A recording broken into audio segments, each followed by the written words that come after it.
as well as some of the routing protocols. The researchers, they are developing different variety of routing protocol based on the applications, based on the hardware, based on their functionalities.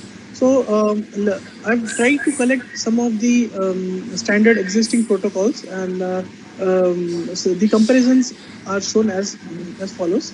Now, protocols, key features, objective, advantages, disadvantages, and simulator use. So there are some existing protocols. For example, LEACH. LEACH stands for Low Energy Adaptive Clustering Hierarchy. So it was initially introduced in year 2000.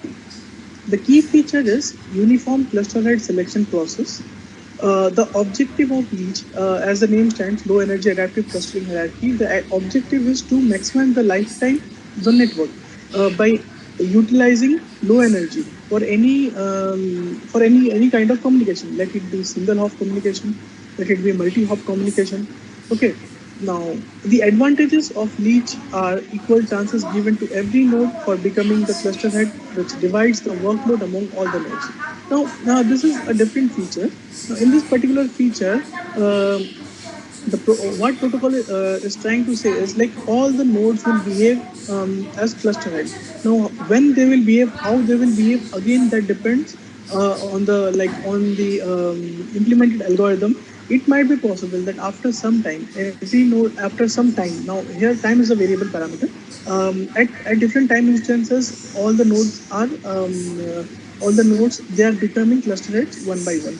Or it might be possible that the cluster head selection is continuously are done in a very random fashion, and this random fashion depends on the mutual distance between the nodes. So there may be certain parameters in short. So basically, the leech follows like all the nodes should be cluster head, and the overall utilization of the energy should be as low as possible. Now, the authors who introduced this in 2000, they've used MATLAB. The next protocol is LEACH C. Basically, C stands for centralized. Now, here the cluster creation and cluster head selection is controlled by the base station. Now, base station is another parameter which is outside the clusters. For example, each cluster there may be multiple clusters. There may be multiple sensor nodes inside it. There may be cluster head inside it, but there may be multiple clusters. So correspondingly multiple cluster heads, but base station may be one at a time. Now, base station is outside the cluster head. So this is the key feature, centralized. Maximizing lifetime of the network. Again, they are going for optimum resource allocation or less use of energy. Now, advantages are less overhead at the sensor nodes due to centralized CS selection at the base station. Now, the overheads used by the sensor nodes, basically, since these protocols are routing protocols, so the packets those were used for the communication purpose or the handshaking purpose. So the overheads, the due to less overhead at the sensor nodes, so that is a plus point. So the centralized operation has been governed by base station. Disadvantage are location of nodes using GPS makes it costlier at energy consumption and less scalable. Now here, the location of the nodes using GPS, like the authors are they are trying to focus, since the nodes can be movable, or let it be that the nodes are placed in a very single in a particular fixed area in a cluster head. The communication between the nodes and the cluster head, and the communication between the cluster head and the base station may vary due to the geographical variances. For example, generally when we follow some protocols and we try to distribute the sensors, we try to use x and y axis. Instead, like there may be certain cases then that apart from length, breadth, height may be a factor. For example, at a particular x point, there may be two sensors. One is at x0 and another is at x2. And above the x2 units, there may be a z-axis where another sensor is placed. Now, if we consider only x-y axis for spatial distribution, like for example, the nodes are distributed, so that time the geographical factor, the spatial distribution, it matters a lot. Now, again, the authors have used MATLAB simulation. The next is a hybrid energy efficient distributed algorithm. The approach is distributed. Again, objective is to use less energy as possible. Now here, multiple power level of sensor help in load balancing and uniform allocation of cluster head. Now earlier in the leech and leech C, what we have discussed is the cluster head selection is based on either on a particular time or in a very random manner. But in heat, due to hybrid energy efficient distributed approach, the power levels they're used and there is a uniform allocation of cluster. Uniform allocation of cluster, right? It means the every node is getting chances for a particular time or a particular parameter in such a way that the overall load balancing becomes very stable, and hence the energy efficient of the network becomes stable. Now, there are certain demerits. The demerits are the repeated clustering process in every round increases overhead and energy loss. Since the approach is efficiently distributed algorithm, so the overhead are getting continuously added. So that might be problem during the calculation of computation complexities and time responses. Now, some more existing hybrid algorithms with leech, especially. Now, the first one is TL leech, two-level hierarchy leech. So again, the concept is to use um, the leech part, but here the hierarchical levels are two. Now, basically, they use localized coordination to enable the scalability of the approach. So again, the merits are it reduces the node to base station distance by employing two cluster heads, which saves the network energy. Now here there may be multiple clusters and multiple cluster heads, but the authors have exclusively used two hierarchical levels. The disadvantages are due to two-hop communication from node to base station. This approach is not suitable for large networks, as we are discussing. Since the number of clusters are only two-level hierarchy is maintained. So there might be possible that in certain cases, based on the different wireless sensor network applications, there are multiple clusters, and since we are having multiple clusters, it means we are having multiple cluster heads, and finally, the two-level approach will make the thing complicated. Now, the next one is energy efficient clustering scheme. Again, if you see during all this available protocol, I'm not reading one by one. EECS PEACH. P stands for Power Efficient Adaptive Clustering Hierarchy. Now here also PEACH also do not use without additional overheads, and adaptive multi-level clustering is used in PEACH.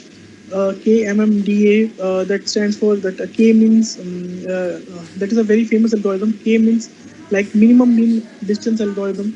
So the distance between the cluster heads are found out, and based on the minimum distance, again the next cluster head being selected, and so on. Now, basically, these are the existing protocols, and these are compared on the basis of their objective, advantages, disadvantages, and the simulators used. Now, in the earlier session, some of the attendees they were having doubt regarding what simulator we can use. So as you can see, there some of the authors they've used NS2. MATLAB, mainly the people have used MATLAB because of its easy to access, and the coding part is quite simple. And then Omnet you can also use. Now again, the second type of classifications, here you can see the protocol based on cluster head parameters, data transmission, cluster head rotation, mobility, cluster head selection method, topology, and deployment. Now, deployment are generally the authors they have taken deployment as random, because there may be any random certain cases where since we are dealing with wireless sensor networks, so physical deployment as well as when they're communicating and the communication has been set up in network or routing layer, the random deployment is the best one among all. In some of the physical layer concepts, the researchers nowadays they use Poisson's distribution rather than generating random spatial distribution. So they use Poisson's distribution also. As you can see, a leech protocol, leech C, heed, this two-level hierarchy leech, cluster rate parameters, randomized cluster rate selections. Now here energy of the nodes are taken as cluster rate parameters. Residual energy of the nodes and node degree, this is the cluster rate parameters. So based on the cluster rate parameters, so how the clustering, how the static clustering, or maybe like if you want to extend the things, how the dynamic clusterings they are taking place. So these are in short, these are the different parameters. So based on the parameters, anyone who is interested in developing their own algorithms, especially the hybrid algorithms, you can follow this table.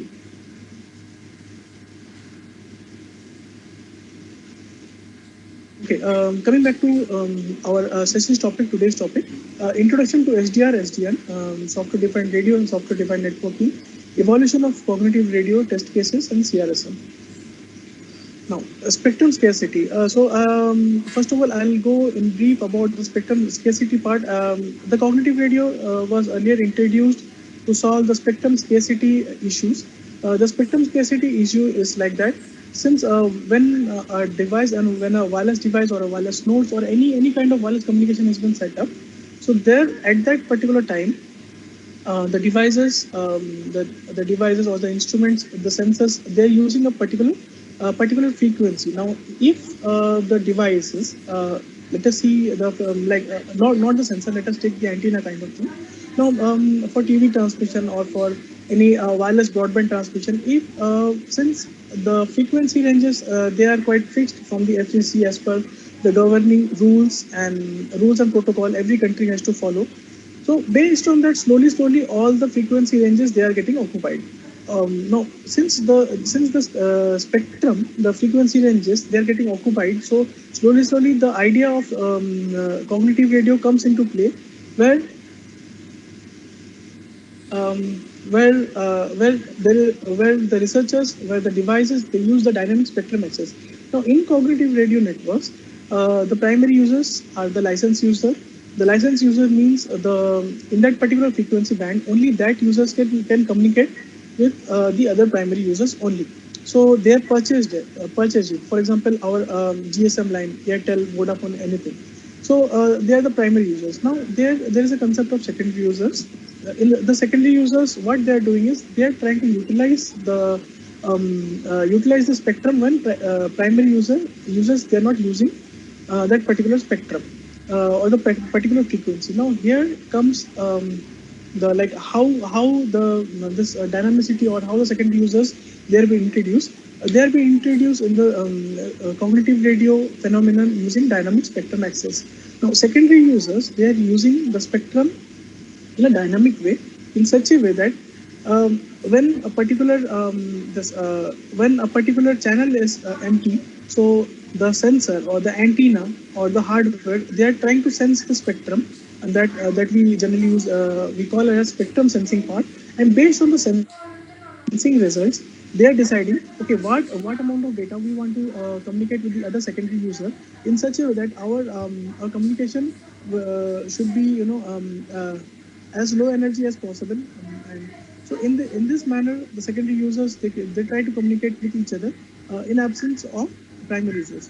Now Signal there are in some your focal points regarding antenna this, side. and Whenever you are the been important exposing points to an are the probability electromagnetic of detection energy, and the how probability of and false what alarm. is the The signal that probability we of detection get means from an how antenna is that accurately very or feeble current, because how much current is loss is efficiently being the applied with. secondary users they are Because trying to when you say sense that the whenever spectrum an alternating or so that they can changing communicate magnetic with field is each being other. available Probability around of the false detection conductor, means a current has like been that induced in the conductor. they're As trying a to result attempt of the a induced current sensing. in the conductor, They're trying to if that has been do connected the spectrum properly, sensing if it part, is connected properly, what you are supposed to get is that you'll be there able are to no make primary sure users, that but you can the secondary get users they a think that marginal amount the of primary current. users exist. Once So at that time, the false detection current has happens. been So available, in an what type ideal of case, the current it will false be? detection When you should take be what as type of low as current, possible, it will be and the alternating detection current should be or provided DC. should be as First high stage as of possible. antenna, what you'll get is an Now, alternating current, because variable what magnetic field dynamic is be there, spectrum so you'll access is get a doing variable is current that will it be is creating trying an to alternating formulate, current. So when an it is trying to alternating scan, current has been it is trying to available, sense all right? the different channels Then continuously correspondingly in that such a has to manner be that AC has to be when the correspondingly secondary user converted to a is DC.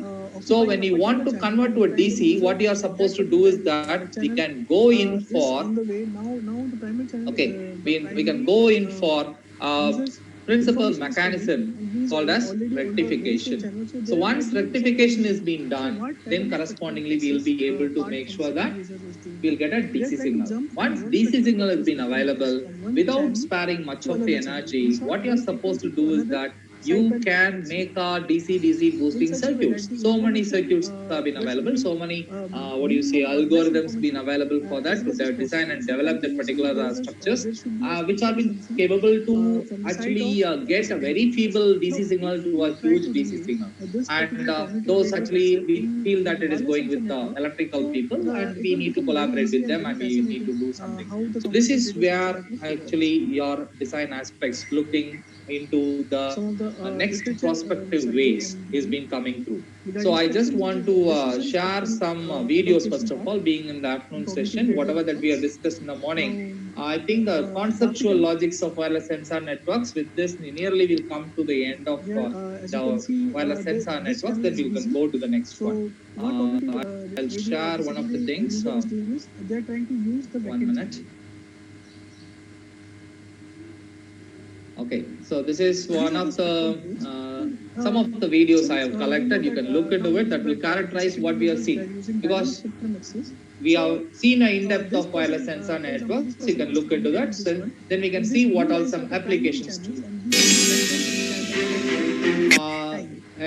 Sir, can you see the screen with the video? There are three different parameters which comes into play when we do spectrum sensing. The three different axes are, first one is frequency, another is time, and the third one is the power. So the power is generally, if you use this USRP, the power calculation is generally made in dB per hertz. So right now, what you can see is the 2D graph. So he is trying to use the vacant channel when the primary user is not present. So this is the dynamic spectrum axis. Functions on cognitive radio, spectrum sensing. Now, based on the spectrum sensing results, so first it is trying to get all the inputs, when he scans all the channels, available channels at that particular time. Based on that information, he immediately try to analyze that what I can do for this, what I can do to transfer this particular amount of data with less bit error rate, with this particular properties, in such a way that my communication should not be hampered. Now, this particular part is being completely dealt by the secondary users. And finally, the decision. After the spectrum decision, the secondary user is utilizing the channel and using the dynamic spectrum axis. So this is a continuous process. Now, there are certain spectrum sensing, existing spectrum sensing methods. So basically, these are right now, these are outdated. But to get a brief idea about cognitive radio sensor network, we should know the basics of cognitive radio, and spectrum sensing is the foremost important block. Now, spectrum sensing methods, the available methods are energy detector based sensing, match filtering, cyclostationary based sensing. Now, I'll make it short. Energy detector based sensing means the signal energy is compared with a threshold. For example, now if you see in this particular diagram, so this might be possible that this one is frequency and this one is time. Okay, so if this is frequency, this is time. So there will be a third axis which is not shown here. That is dB per hertz. That is the power. Now, based on the power, based on the power is being compared with the threshold. And finally, the secondary user is getting confirmed that, okay, the power level is high. That means there is a presence of the primary user. So I'm not going to use that particular channel right now at this moment. So again, after t equal to 1 or t equal to 2 units, he might scan the channel again, and he might find out that the power levels are right now low, and we can use the channel. So in simple words, the energy is getting compared. Now, match filtering means match filtering is known for the optimum method. Now here, the secondary users are having a prior information regarding some of the features of the primary users, and based on that, he is trying to match up and proceed for the spectrum sensing part.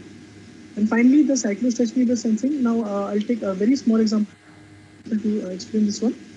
For example, a secondary user is scanning a particular channel from from 90 megahertz to 100 megahertz, for example, with a gap of 0.1 megahertz. So it might be possible that today 90, 95, and 100 megahertz are busy at morning 10 a.m. and the other band they are vacant, and we can use it for the secondary user communication. Now it might now after again tomorrow again I'm checking the same thing, and again I'm getting that at the particular time at that the particular band is not vacant. The primary users, they are using it. So based on the cyclostationary property, so so time is the one of the property. Now there may be other features also. So based on this cyclic nature, so repeating the data, training the data. So based on the training of the data, we can do the testing of the data if you want to use a more amount of data, or else just based on the cyclostationary based sensing, we will try to predict the vacant spectrum. Why cooperative sensing? Now, this is one very important topic. Basically, so in wireless sensor network, in cognitive radio, or in other device-to-device communication, or nowadays UAV communication is one of the thrust areas. So everything, whatever you will see in IoT, everywhere there are sensor network clusters. So that means there should have been a cooperative sensing method, a cooperative communication method in short. Now, cooperative sensing in terms of like there may be multiple sensors, or there may be multiple antennas. If you are considering cognitive radio, not the sensor network part, so there might be possible that there are multiple antennas, and all the antennas they are behaving as secondary users, and they are cooperatively they are trying to figure it out. They are trying to sense a particular band. So there may be again certain cases when the sensing bands are overlaps, or for example, I'm having 4 different antennas, and the and using software defined radio. So I'm writing the program in MATLAB or in other GNU radio in such a way that I'm programming it. The first antenna will scan 90 to 95 megahertz. The second antenna will scan 95 to 100 megahertz. The third one is 100 to 105, and fourth one respectively at a particular time. So based on their cooperative sensing nature, the information which I will get, the cooperative sensing information. So based on that, what I can do is I can take the analytics part, the sensing part, and finally the decision part, as we have seen earlier. Yeah, this one, spectrum decision part. There are few existing research on cognitive radio and cognitive radio sensor networks. Some of the existing research, the preliminary techniques are blind source suppression method, hidden Markov model, fusion models. This one is very interesting. And some of the modified, like eventually the authors, or many authors, they have tried to modify these algorithms based on certain different parameters, as well as they have tried to mix 2 or more algorithms in such a way that the objective should be fulfilled, and the overall networking, the overall resource allocation should be energy efficient. So some of the modified algorithm till date are blind source plus hidden Markov. Basically, these are 2 different algorithms. So, but some of the researchers, they have worked using 2 algorithms: hidden Markov plus quantized data fusion models, quantized with energy detection models. One more algorithm is there, that is primary user detection, source detection methods. Okay, I'll tell you about the source detection method. In case of source detection method, what happens is that the secondary users, although they are busy in spectrum sensing, but parallelly they're trying to find out the number of primary users that are present. So if they try to calculate the number of primary users and how the number of primary users they are getting varied, so the spectrum sensing part from their end, and if they're using the cooperative sensing part, the overhead and the resource consumption, the energy consumption in short, will get decreased if you know the number of primary users at that particular time. Okay, let us discuss these three algorithms. The first one is blind source suppression and hidden Markov model. Now, the researchers, they have used blind source suppression to differentiate multiple signals from PUs and independent of number of sources. Now, what secondary users while doing the spectrum sensing part. Secondly, users are trying to differentiate the multiple signals from the PUs. Now, multiple signal from the PUs means one PU may use multiple different channels. For example, when we're using our cellular network, a cell phone, we can use the call feature, which is using the GSM, the 4G band, as well as parallelly we can use the Bluetooth. So there may be certain cases where the primary users, they are using multiple signals. So after trying to differentiate these multiple signals from the primary users, the authors are applying hidden Markov model. Since the states of this different signal from PUs are unknown, the state from the PU signal means um, the signal strength and other feature based on the particular time and based on the geographical region. So the state can be hidden. Only the secondary user can try to differentiate the signal, but the state behind the signal may be hidden. So that part is being extracted using hidden Markov model. Now this extraction is done, and this is used to predict the future nature of the channel using the present state of the signal.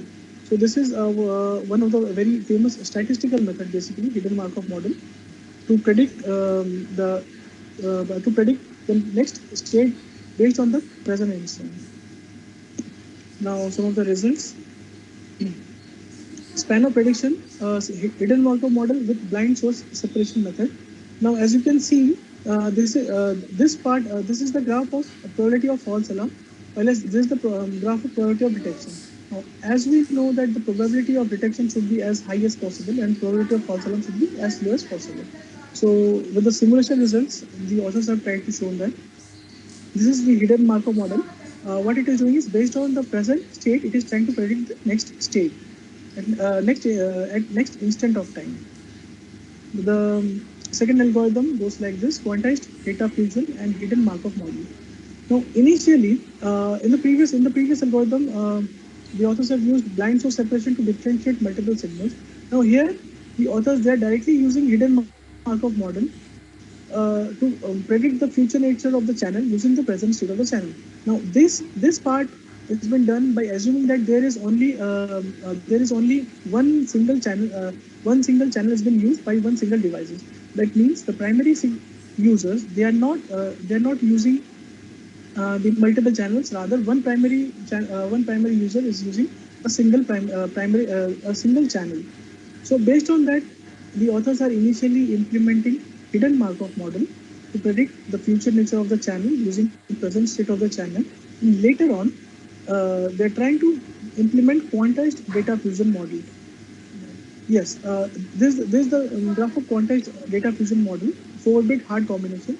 Now, what quantized data fusion method is doing is, uh, as we know earlier, we have discussed that there is an during spectrum sensing, the conventional algorithm is one of the conventional famous algorithm is energy detection method. Now, this is also the same thing, but here the energy level is compared with multiple threshold. For example, lambda 1, lambda 2, lambda 3, till lambda 16. So it might be possible that some of the primary user, they are communicating with each other continuously, and their power distribution is such a way that they are under region 2.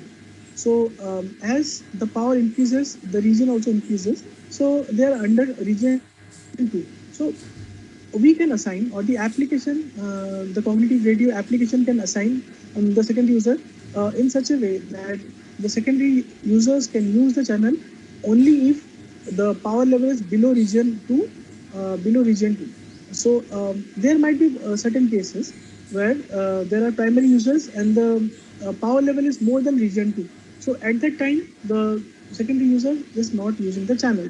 Or there might be certain cases where the primary users, they are existing in the atmosphere, and they are communicating with each other at region 1.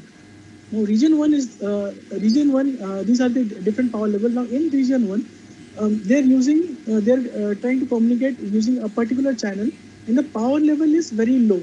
So here, if secondary users try to access that particular channel, so there will not be too much problem with the primary users, and easily follow the underlay or overlay type of situations. So multiple thresholds are made to classify basically to classify the application rate, secondary users, how to prepare the cooperative communication between the secondary users. So that is why the multiple labels have been made. In the case 3, the optimization of sensing and detection in cognitive transceiver using energy-based algorithm and quantized data fusion. Now here initially the quantized data fusion has been used with different energy levels. The energy levels are the secondary users compare the energy levels, and the results of the cooperative sensing are applied to quantized data fusion for optimizing the sensing spectrum holds. So in short, to make it simple, initially the spectrum sensing are being performed, and they are compared with different energy levels, and based on the energy level, based on the cooperative sensing, the results are being optimized and optimized by the cluster head, or maybe the base station, or maybe some secondary user itself, and how they're trying to do the backend computing and trying to find out the vacant spectrum.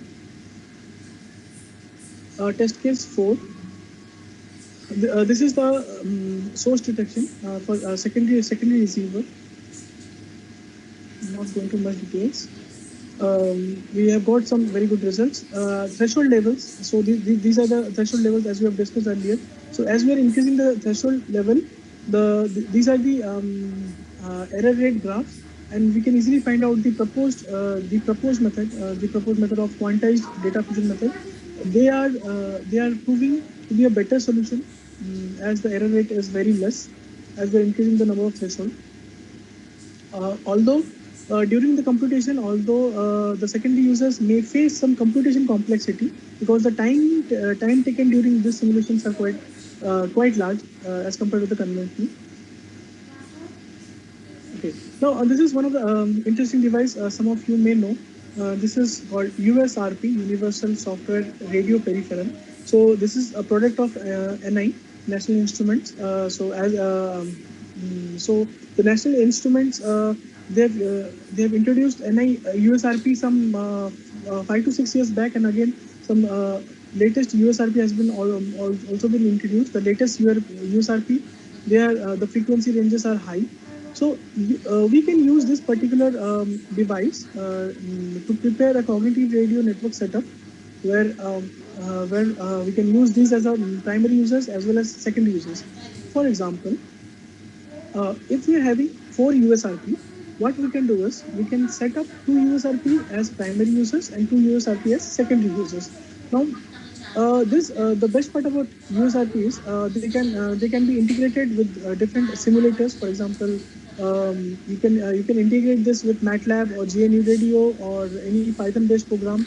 So there, due to the advantage of software-defined radio and software-defined networking part, you can change the frequency, and your this USRP antenna will behave as such. So if you have 4 USRPs, two USRP can be used to act as like primary users, and two can be act as secondary users. So we can write the program in such a way that after some time the primary user stops sending signal at that particular time instant, and secondary users can sense that particular channel, and based on that we can do the computation part and the power spectrum density part. A small hardware setup. This hardware setup I've used for my PhD works. So we can use this. I've used 50 megahertz interfaces, and the test beds were 93.5 megahertz and 855 megahertz. Both are this FM and GSM ranges.